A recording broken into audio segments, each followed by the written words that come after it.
There must be so many instances when you're dealing with the military, though, where you've got these tricky issues to negotiate about. I mean, their preference would be, I'm sure in every case, tell us first what you want to report, and we'll tell you if we think you should report it or not. I'm sure you don't do that on a routine basis.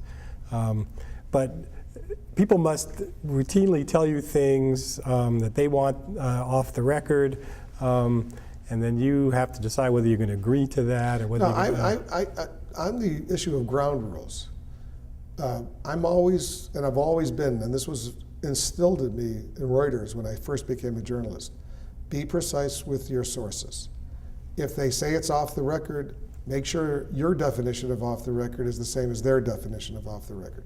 If it's on background, in other words, I can't mention their names, but I can report it. Make sure they understand what background means and you understand, have the same understanding they have.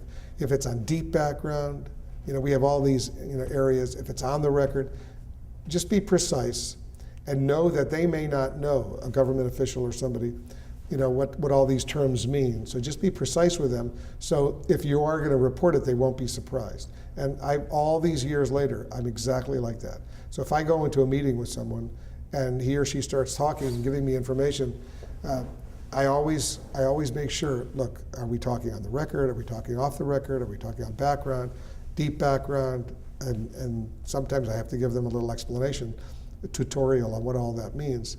And because I say I don't want us to get into a fight afterwards about what I'm reporting or not reporting. So I've always been disciplined on that level. Do you feel like those people have generally been trustworthy over the years in the sense that when they tell you that something really shouldn't be reported, that it really is because it's a national security issue as opposed to they're just covering their behinds? I would say that some are trustworthy, some aren't.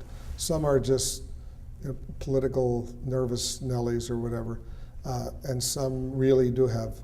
So if it's a very, very sensitive issue, you really have to dig deep.